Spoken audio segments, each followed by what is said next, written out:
دوسرے رکوع آیت نمبر 7 سے سبق ہے جی۔ نحمدہ ونصلی ونسلم علی رسولہ الکریم، اما بعد فاعوذ باللہ من الشیطان الرجیم، بسم اللہ الرحمن الرحیم۔ الم تر ان اللہ یعلم ما فی السماوات وما فی الارض ما یکون من نجوى ثلاثۃ الا هو رابعهم ولا خمسۃ الا هو سادسهم ولا ادنى من ذلك ولا اکثر الا هو معهم اينما كانوا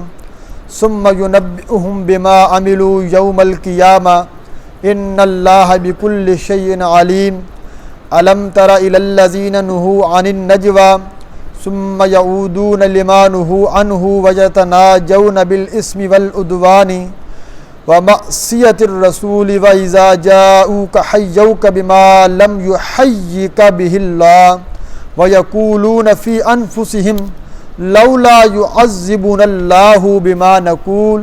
حَسْبُهُمْ جَهَنَّمُ يَصْلَوْنَهَا فَبِئْسَ الْمَصِيرُ۔ صدق اللہ العظیم۔ اللہم صلی علی سیدنا مولانا محمد وعلی آل سیدنا مولانا محمد وبارک وسلم ثم صلی علیہ۔ کل کے سبق اور درس کے اندر شان نزول بھی گزر گیا، اس کے تحت یہ بات بھی گزر گئی کہ اللہ رب العزت کوئی بندہ کسی بھی جگہ بیٹھ کر رب کے ساتھ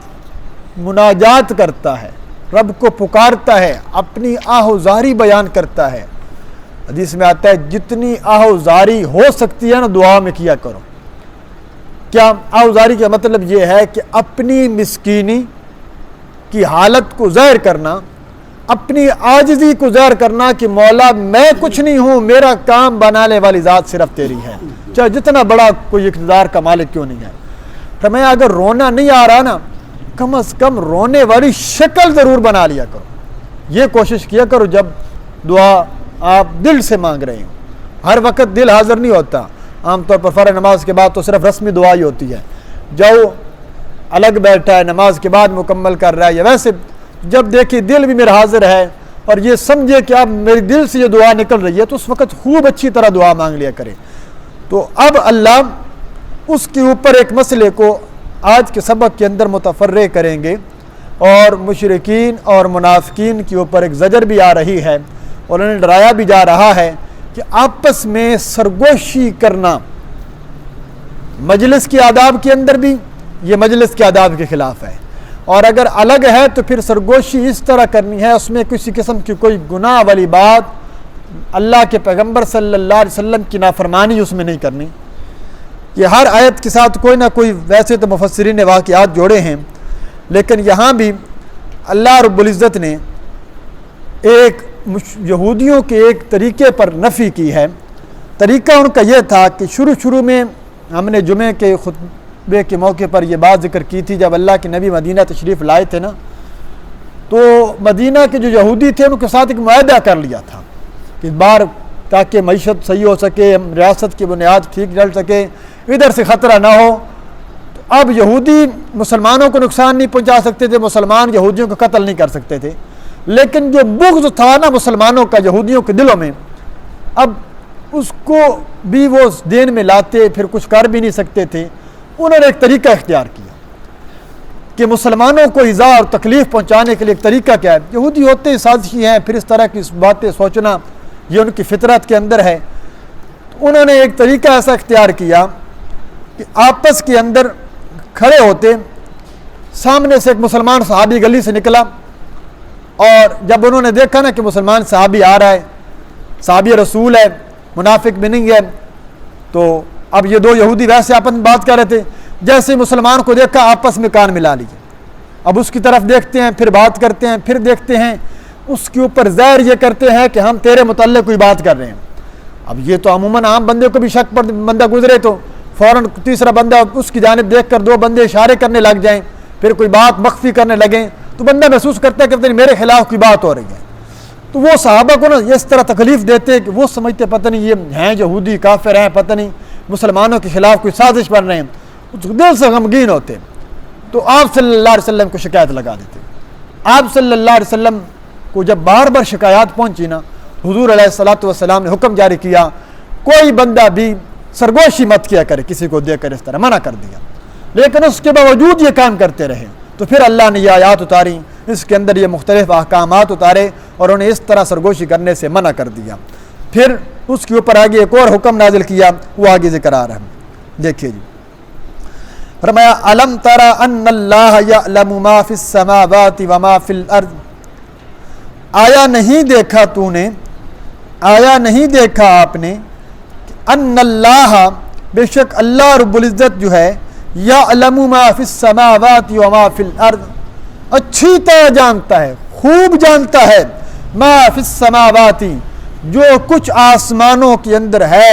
وما فی الارض، جو کچھ زمین کے اندر ہے، اللہ خوب جانتا ہے۔ کیا آپ کو یہ معلوم نہیں؟ بھائی معلوم تو تھا، یہ آپ صلی اللہ علیہ وسلم کو خطاب کر کے سنایا جا رہا ہے ان منافقین اور یہودیوں کو۔ اچھا جی، اس کے اوپر تو ایک واقعہ تو پیچھے کہ قد سمع اللہ قول اللاتی، وہ اللہ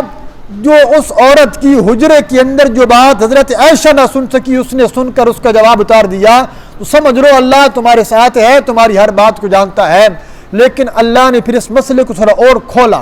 اور کھول کر بیان کیا کہ اللہ کی ذات کیسے تمہارے ساتھ ہے۔ دیکھیے، آسمان میں ہر جگہ جو کچھ ہو رہا ہے اللہ کے علم میں ہے، زمین کے اندر کسی جگہ پر کچھ بھی ہو رہا ہے اللہ کے علم کے اندر ہے۔ اب اللہ ہماری سطح پر ایک بات کرنے لگے ہیں، ما یکون من نجوا، نہیں ہوتے من نجوا سرگوشی کرنے والے کچھ مرد، نہیں ہوتے من نجوا کوئی سرگوشی کرنے والے، ثلاثۃ تین بندے، الا ہوا رابعہم مگر ہوتا ہے وہ رب رابعہم ان کے ساتھ چوتھا، تین بندے مل کر سرگوشی کر رہے ہیں، چوتھا ان کے ساتھ ان کا رب ہوتا ہے۔ ولا خمسۃ نہیں ہوتے، پیچھے وہی عبارت لگے گی، سرگوشی کرنے والے پانچ مرد، الا ہوا سادسہم مگر ہوتا ہے وہ رب ان کے ساتھ چھٹا، ولا ادنا من ذالک اور یہ نہ سمجھنا کہ صرف تین اور پانچ کے ساتھ خاص ہے، کوئی دو کرے گا، چار کرے گا یا سات کریں گے تو ان کے ساتھ یہ حکم نہیں ہوگا۔ فرمایا نہ ولا ادنا من ذالک، اور نہ ہی اس مخصوص عدد سے کوئی کم، ولا ادنا من ذالک، ان تین اور پانچ کے علاوہ اس سے کم بھی کوئی اگر مرد یا کچھ لوگ اکٹھے ہوئے سرگوشی کرنے کے لیے، ولا اکثر یا نہیں ہیں اس سے زیادہ لوگ، 7-15 ہزاروں لوگ ہیں، الا ہوا معہم اینما کانوا مگر وہ پروردگار ان کے ساتھ ہوتا ہے، اینما کانوا وہ جہاں کہیں بھی ہوتے ہیں۔ اللہ نے فرمایا تم یہ جو بیٹھ کر، یہ یہودی اپنے کلوں کے اندر بیٹھ کر سازشیں کرتے رہتے اور اللہ کے رسول کے خلاف کیا کیا سازش کرنی ہے وہ سمجھتے کہ یہ ہم آپس میں کر رہے ہیں، اللہ اپنے پیغمبر کو اطلاع فرما دیتے تو وہ حیران ہوتے کہ یہ بات تو ہم تینوں کو پتہ تھی، یہ محمد صلی اللہ علیہ وسلم کو کیسے پتہ چلی؟ تو اللہ نے اس کا جواب دے دیا، وہ جو تین تم لوگ بیٹھ کر میرے نبی کے خلاف چالیں چل رہے ہوتے ہو، یہ صرف تم تین نہیں ہوتے، وہاں پر تمہارا پروردگار بھی موجود ہوتا ہے جو اللہ رب العزت تمہاری ہر بات کو جانتا ہے۔ تو سرگوشی فرمایا تم جو بھی کرتے ہو اللہ تمہارے ساتھ ہے۔ 3-5 کا عدد اس لیے کہہ دیا کہ یہ طاق عدد اللہ نے بولا، اور آپ نے کی حدیث ہے فرمایا اللہ طاق ہے اور طاق عدد کو پسند کرتا ہے، اس لیے جتنے بھی اعمال اکثر دیکھتے ہیں اس کے اندر حکم طاق عدد کا ہوتا ہے کہ طاق کی کوشش کیا کرو، لہذا قدر طاق راتوں کے اندر فرمایا تلاش کیا کرو، 1 3 5 7 اس طرح تسبیحات پڑھنی ہے نماز میں، رکوع کے اندر سجدے کے اندر طاق پڑھا کرو، 3 5 7 9 11 اس طرح۔ تو یہ فرمایا یہ پسندیدگی کی طرف اشارہ ہے، وگرنہ تو جو 2 بھی ہوں گے 4 بھی ہوں گے تب بھی رب ان کے ساتھ ہے۔ یہ اللہ نے ایک مسئلہ ذکر کر کے انہیں بتلایا کہ رب تمہارے ساتھ ہے، وہ تمہاری ساری باتوں کو جانتا ہے۔ پھر فرمایا ثم ينبئهم بما عملوا، پھر وہ رب خبر دے گا تمہیں،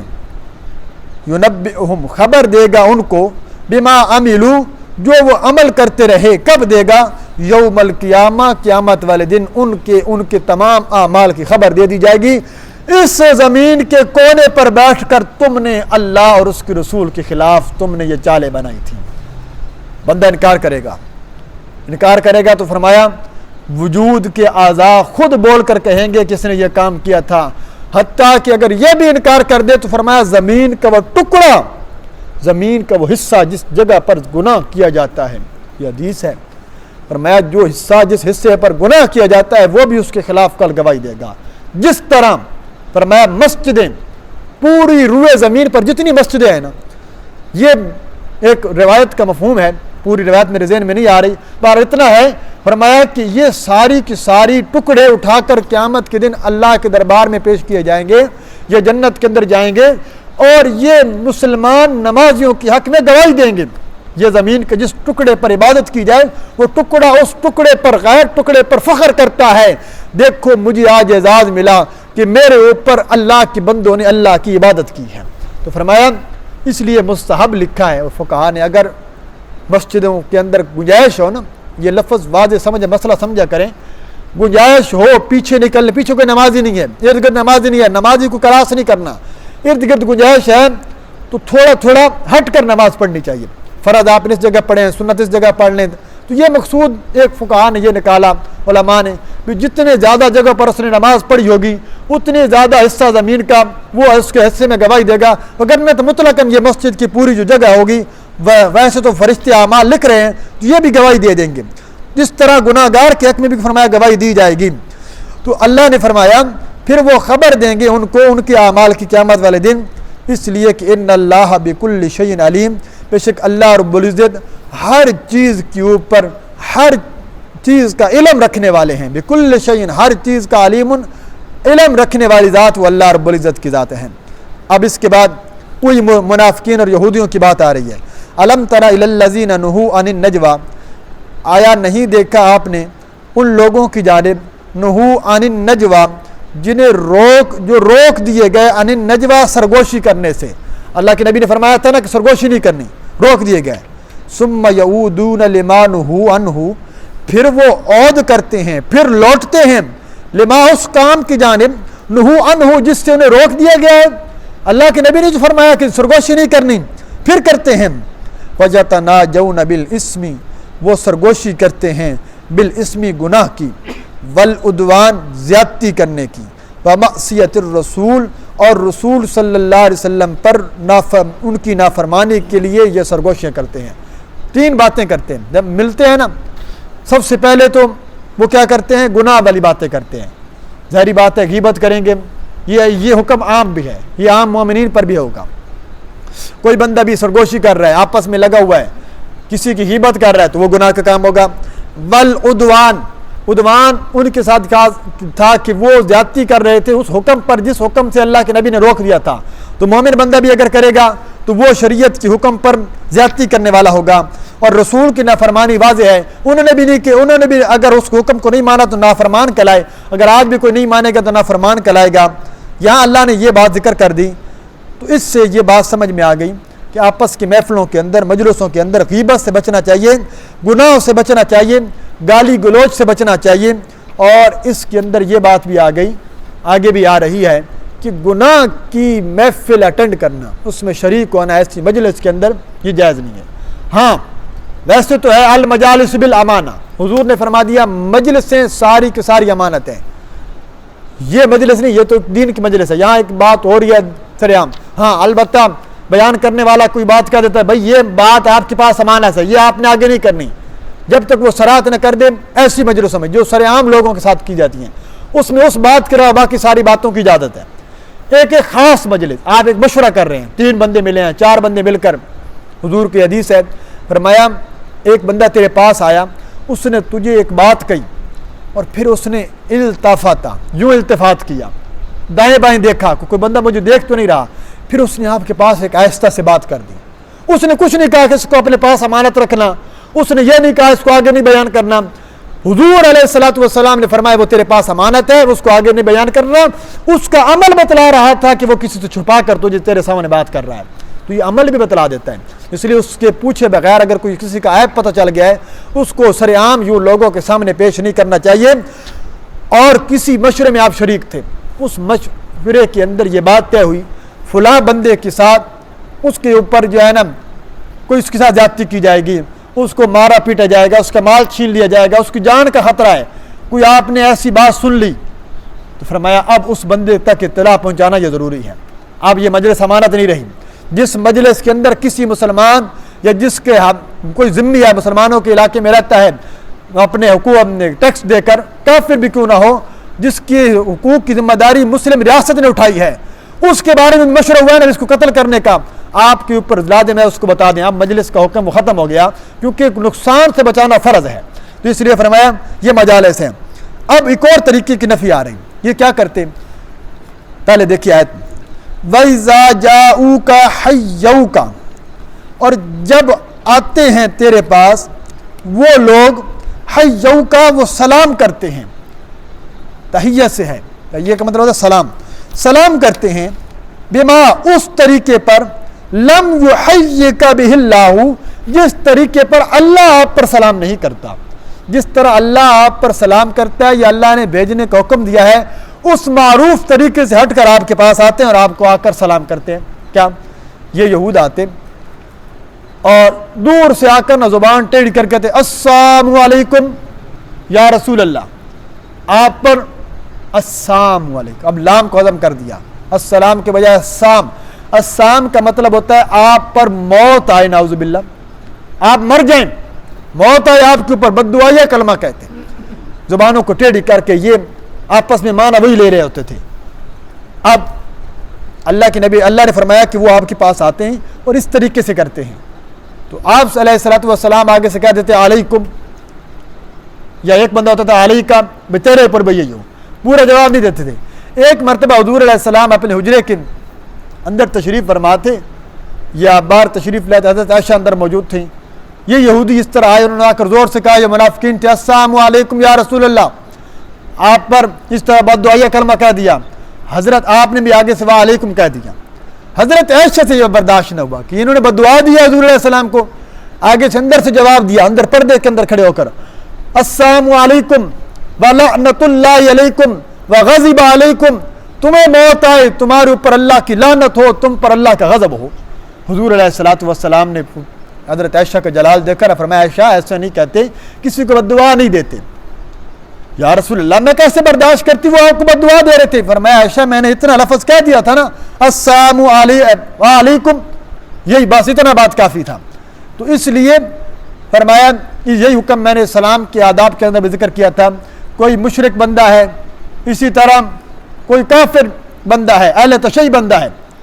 اس کو سلام کے اندر ابتدا نہیں کرنی. آپ کا چاہے افسر ہے, کہیں مجبوری ہے, تو وہ کیا اگر وہ سلام کر دیتا ہے تو اس سے یہ چونکہ سلامتی اور رحمت کی دعا ہوتی ہے, یہ صرف مسلمان اور مومن کے ساتھ خاص ہے, مشرک اور کافر اور ایسے خارجی بندے کے لیے جائز نہیں ہے. تو آگے سے بس صرف یہی کہ وعلیکم یا والسلام علی من اتبع الہدی, اوپر سلامتی ہو اس بندے کے جس نے ہدایت کی پیروی کی. تو یہ اب دعا ہو جائے گی اس کے لیے خاص, جو سلامتی کی جو ہدایت کی پیروی کرے گا اس کے ساتھ خاص ہو جائے گی. اگر نہ وعلیکم کہہ دیں گے, یعنی بس سلام آپ نہیں کہتے, بس وعلیکم السلام معروف جواب نہیں دیتے, تب بھی گنجائش نکل جائے, تو ابتدا نہیں کرنی اس میں. تو یہ آ کر اس طرح یہ ایک حرکت کیا کرتے تھے. اور آگے سے پھر کہتے کیا وَيَقُولُونَ فِي أَنفُسِهِمْ,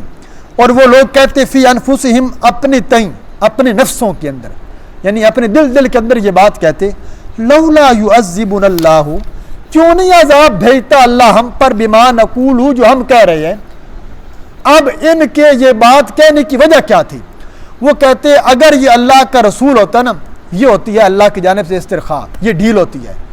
یہ اللہ انہیں کفر پر مارنا چاہتے ہیں تو انہیں ڈھیل دے دیتے ہیں, یہ ڈھیل ہوتی ہے. اب وہ کہتے ہیں کہ ہم نے نبی کو بد دعا دی ہے, اگر یہ اللہ کا سچے پیغمبر ہوتا, ہم نے بد دعا دی ہے, تو اللہ ہم پر عذاب اسی وقت ہماری زبان بند نہ کر دیتا, جس سے پتہ چل جاتا کہ یہ واقعتاً اللہ کے سچے رسول ہیں. اللہ نے یہ بات بھی ان کی ذکر کر دی, قرآن میں اتار دی کہ یہ جب آپ پر سلام کر کے لوٹتے ہیں نا, تو آپس میں ہنستے اور کہتے ہیں کہ دیکھو اگر یہ سچے رسول ہوتے تو ہم پر عذاب نہ آ جاتا. اللہ نے اس کا جواب دیا کہ یہ اپنی نفسوں کے اندر, جی کے اندر یہ کہتے ہیں کیوں نہیں عذاب دیتا اللہ ہمیں اس بات پر بما نقول, جو ہم کہتے ہیں. اللہ نے فرمایا اس کا جواب یہ ہے حسبہم جہنم, ان کے لیے کافی ہے جہنم, جہنم ان کے لیے کافی ہے. یصلونہا, جس کے اندر ان کو ڈالا جائے گا, فبئس المصیر، اور جہنم فرمایا وہ ایک انتہائی برا ٹھکانہ ہے جس کے لیے فرمایا جس کے اندر یہ جائیں گے، اس قول کی وجہ سے، اس بات کی وجہ سے ان کو جہنم کے اندر پھینکا جائے گا۔ اس لیے کبھی کبھی انسان گناہ اس لیے کثرت سے کر بیٹھتا ہے کہ فوراً پکڑ نہیں آتی۔ یہ جملہ کسی حدیث کا تو نہیں ہے، اگر مقصود یہ اس سے یہی ہوتا ہے کہ اللہ کے ہاں دیر ہے اندھیر نہیں، یعنی اللہ ڈھیل تو دیتا ہے۔ حضرت عمر رضی اللہ تعالیٰ عنہ کا ایک واقعہ مجھے ذہن میں آ گیا کہ ایک جگہ بس سبق یہاں تک جب کسی رات اچانک اٹھے نا تو دیکھا ایک چور آئے، ان کے گھر میں تھا یا کسی گلی کے اندر، پکڑ لیا چور کو۔ اب چور نے دیکھا حضرت عمر نے پکڑا تو واویلا مچانے لگا کہ امیر المومنین معاف کر دیجئے، پہلی مرتبہ میں نے یہ چوری کی ہے۔ تو حضرت عمر فرمانے لگے یہ بات تو میں یقین سے کہہ سکتا ہوں کہ تو نے پہلی مرتبہ چوری نہیں کی، یہ تو پہلے چوری کرتا رہتا ہے، تو آج پکڑا گیا۔ اس نے کافی منت سماجت کی، حضرت عمر فرمایا نہیں پہلی دفعہ تو نے نہیں کی ہے۔ اس نے کہا ٹھیک ہے امیر المومنین، میں یہ تو مانتا ہوں کہ چوری میں نے پہلی دفعہ نہیں کی، آپ اتنے یقین سے کیسے کہہ سکتے ہیں کہ میں نے پہلی دفعہ نہیں کی ہے؟ حضرت عمر نے جو جواب دیا نا، میں اس لیے اتنے یقین سے کہہ سکتا ہوں کہ میرا رب ایسا بھی نہیں ہے کہ بندہ پہلی مرتبہ غلطی کرے اللہ پہلی مرتبہ اس کو پکڑ لے، اللہ ضرور اس کو موقع دیتا ہے، ایک مرتبہ، دو مرتبہ، تین مرتبہ۔ یہ صرف چوری کے ساتھ خاص نہیں ہے، آپ اپنی زندگی کا خلاصہ نکالیے، تجربہ نکالیے، کبھی آپ کے اوپر کوئی ایسا گناہ آپ کر لیں جس سے آپ چھپا رہے ہیں لوگوں سے، ایک مرتبہ بھی لوگوں سے چھپ جائے گا، دوسری مرتبہ کئی دفعہ اللہ چھپائے گا، اللہ آپ کے عیبوں پر پردہ ڈالے گا۔ جب آپ گناہ پر کثرت کریں گے پھر فرمایا اللہ تمہارے عیب کو واضح کر دے گا۔ حضرت عمر نے کہا اس لیے کہ میرا رب ایسے ہی کسی کو فوراً نہیں پکڑ لیتا، اس کو موقع ضرور دیتا ہے، تو تجھے بھی موقع ضرور دیا گا۔ پھر اس نے وہ قبول کر لیا۔ تو فرمایا کہ اللہ کی فوری پکڑ نہ آنا یہ اس بات کی دلیل نہیں ہوتی کہ یہ کام ہلکا، یہ گناہ کوئی گناہ نہیں ہے۔ حضور نے فرمایا جو چھوٹے گناہ پر دوام اختیار کرے گا، ہمیشہ اختیار کرے گا، مثال کے طور پر کوئی بندہ گالی بولتا ہے، جھوٹ بولتا ہے، وہ سمجھتا ہے یہ تو کوئی گناہ نہیں، پھر اس کے اوپر دوام اختیار کرتا ہے، یہ تو ویسے ہی کبیرہ گناہ ہے، کوئی اور چھوٹا گناہ ہوگا، اگر اس کے اوپر انسان ہمیشہ کی اختیار کرے گا تو وہ کبیرہ گناہ بن جاتا ہے، جس کی وجہ سے توبہ کی توفیق سلب ہو جاتی ہے۔ اس لیے کسی گناہ کو حقیر مت سمجھیے اور کسی نیکی کو بھی حقیر مت سمجھیے۔ ہو سکتا ہے کل قیامت کے دن کسی ایک گناہ کی وجہ سے، کوئی مشہور مثال آ جاتی ہے کہ کتے کو پانی پلانے کی وجہ سے فاحشہ جنت میں چلی جائے گی اور بلی کو مارنے کی وجہ سے نیک عورت جہنم کے اندر چلی جائے گی، تو اللہ کے ہاں اللہ اخلاص دیکھتا ہے، بندے کا دل کا ڈر دیکھتا ہے کہ گناہ کے بعد یہ ڈرا ہے یا نہیں ڈرا۔ اگر اس کے اوپر وہ جری ہو گیا ہے تو فرمایا یہ اللہ کی پکڑ کا سبب بنے گا، اور اگر ڈر رہا ہے تو انشاءاللہ اللہ معاف کر دے گا۔ اللہ تعالیٰ سے دعا اللہ تعالیٰ قرآن و سنت میں زندگی گزارنے کی توفیق عطا فرمائے۔